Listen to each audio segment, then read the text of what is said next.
Assalamualaikum warahmatullahi wabarakatuh. Sampai hari ini eh ya masalah nasab ini nggak akan selesai-selesai kalau kalau yang digugat nggak mau menyelesaikannya dengan metodologi ilmiah gitu ya. Ilmiah itu bahasa sekarangnya sains itu. Kita juga disuruh ikro itu kan riset. Nah, sebetulnya kita itu dalam kasus nasab ini yang benar adalah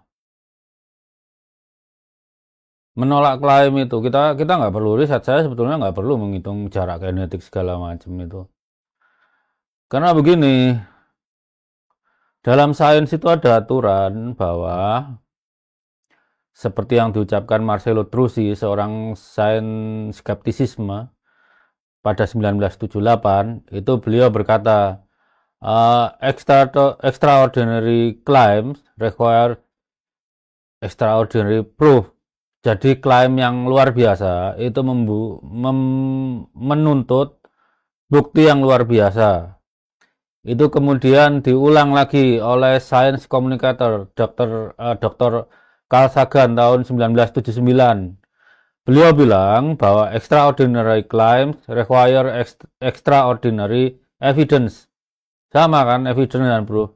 Tetap artinya klaim yang luar biasa itu memerlukan juga bukti yang luar biasa. Kemudian seorang penulis dan juga jurnalis, Christopher Hitchens, itu menulis, what can be asserted without evidence can also be dismissed without evidence. Jadi klaim yang tidak disertai bukti itu dapat ditolak tanpa bukti.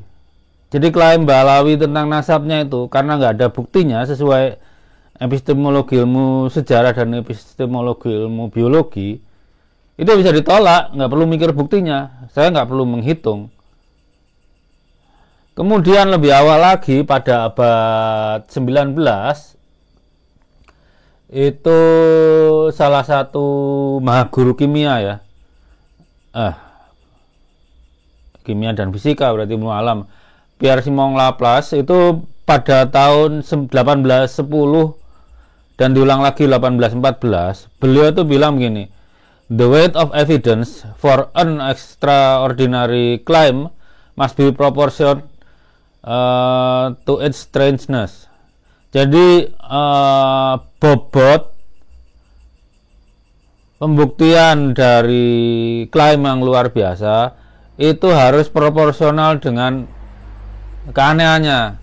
Makin aneh klaimnya, makin berat beban pembuktiannya, begitu loh. Kan banyak dari kita itu dalam ilmu alam tuh awal berpikir aneh karena apa? Dipikir aneh kemudian bisa dibuktikan itu ilmiah. Kan banyak yang seperti itu. Jadi ini sudah aturan ilmiah lama. Itu bisa dibuktikan oleh Balawi sendiri. Apa? Rizik Syihab itu menuntut tes DNA itu kan Rizik tahu prinsip, apalagi dia dokter, bahwa klaim luar biasa itu mengharuskan bukti yang juga luar biasa. Rizik Syihab itu dokter beneran. Kalau Rumail Abbas itu historian nggak jelas itu. Jadi apa yang dicatatkan Rizik itu bener dulu, masalahnya dia nggak konsisten gitu. Jadi bahwa aturan klaim luar biasa itu menuntut pembuktian yang juga luar biasa, itu aturan biasa dalam ilmiah, semua yang pernah masuk kampus itulah. Kelihatan apa, Hanif Alatas songongnya di situ, dia kan MPD, magister pendidikan, tahu prinsip ilmiah seperti itu. Dan bangunan surah wal istifadah itu tidak kebal lah sama aturan ilmiah. Buktinya apa? Bumi datar itu kan dulu surah wal istifadah kan. Begitu bisa dibuktikan salah oleh sains, ya runtuh. Jadi harusnya Rois AM PBNU tahu prinsip ini, ketua umumnya tahu prinsip seperti ini, menteri agama yang juga seorang profesor tahu prinsip seperti ini. Bahkan kalau kita lihat dari ilmuwan Islam aja ya, Hasan Al-Haytami bilang apa? Jadilah kamu musuh apa yang kamu baca. Kalau klaimnya buku nasab ya, kita nggak boleh langsung percaya. Itu Hasan Al-Haytami 10 abad silam itu. Jadi klaimnya Balawi ini yang tanpa disertai bukti historis, bukti primernya bahwa Ubaidillah itu eksis atau tidak, dan pembuktian ilmu biologi bahwa Ubaidillah ini keturunan paternal Nabi Ibrahim bisa dibuktikan atau tidak. Kalau dari sisi historis dan sisi biologis ini tidak ada buktinya, haram kita menerima klaimnya. Kita ingin umat Islam Indonesia ke umat Islam, umat yang ilmiah atau tidak, itu aja.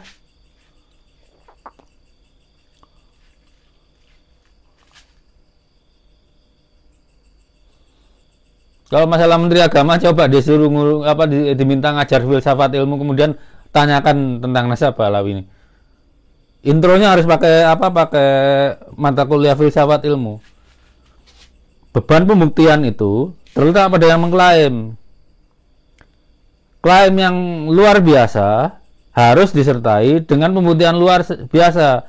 Bahkan Christopher Hitchens tadi bilang, klaim yang tidak disertai bukti itu bisa ditolak tanpa perlu bukti. Jadi kita bisa di sini udah cukup, kita nggak perlu repot-repot guna riset.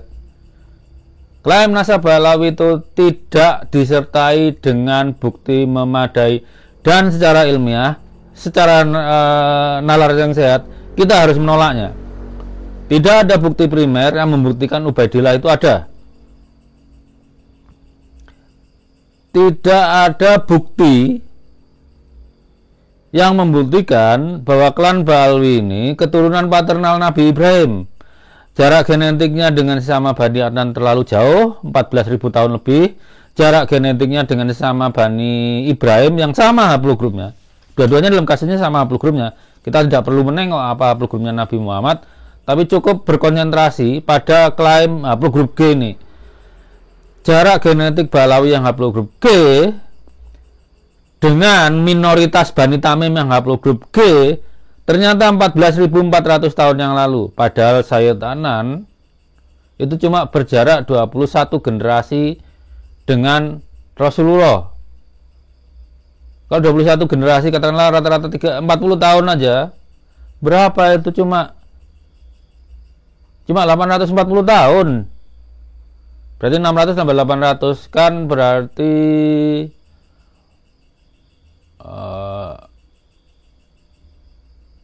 800 kan sekitar abad ketiga sebelum Masehi cuma. Sementara jarak Balawi dengan minoritas Bani Tamim yang haplogrup G itu 14.400 tahun yang lalu atau 12.400 tahun sebelum Masehi. Nggak masuk akal lah. Apalagi dengan Kohanim yang sama-sama haplogrup G-nya. Dan kita bisa lihat bahwa Balawi ini dalam pembuktian biologi, kenapa selalu menghindar menghitung jarak genetik? Textbook ada, jurnal banyak, konsep star cluster itu udah ada dari publikasi tentang keturunan Genghis Khan tahun 2000. Udah terus jarak genetik itu dari Profesor Kaskorek itu tahun 98 sudah ada. Jadi umur teorinya itu udah, kalau jarak genetik itu udah lama banget. Jarak genetik kan nggak dipakai manusia toh. Semua makhluk hidup bisa dihitung jarak genetiknya kalau berkerabat, karena juga dipakai untuk studi evolusi. Jadi kenapa Balawi ini nggak pernah menghitung jarak genetik? Itu penunjukkan, karena nggak semua yang bodoh kan. Klaim mereka itu bangunan dusta, kemudian didukung Mukibin yang idiot, dan tidak mampu menghitung. Karena kalau udah terdoktrin ya memang kualitas intelektualnya itu langsung runtuh. Jeleknya doktrinan itu. Jadi kesimpulannya adalah kita sebagai umat muslim, apalagi ini masalah kehormatan keluarga Nabi, maka klaim siapapun, gak cuma Balawi, klaim siapapun kalau mengaku keturunan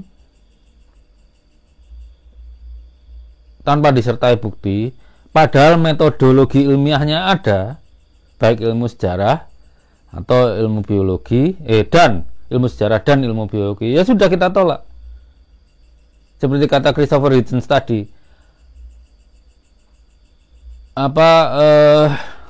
yang dikenal sebagai Hitchens Razor ya, what can be asserted without evidence can also be dismissed without evidence gitu.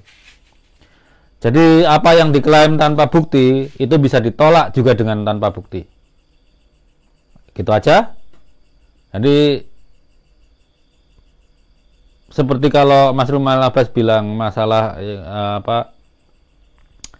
tanggapannya tentang Kiai Marzuki Mustamar, penolakan tanpa bukti yang sahih, penafian gitu ya, itu bisa mengarah ke tuduhan ke kadaf gitu ya.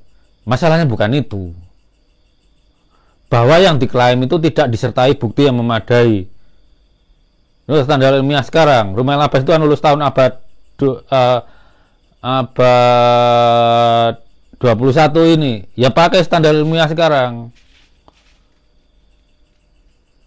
Klaim yang luar biasa itu mengharuskan pembuktian yang luar biasa.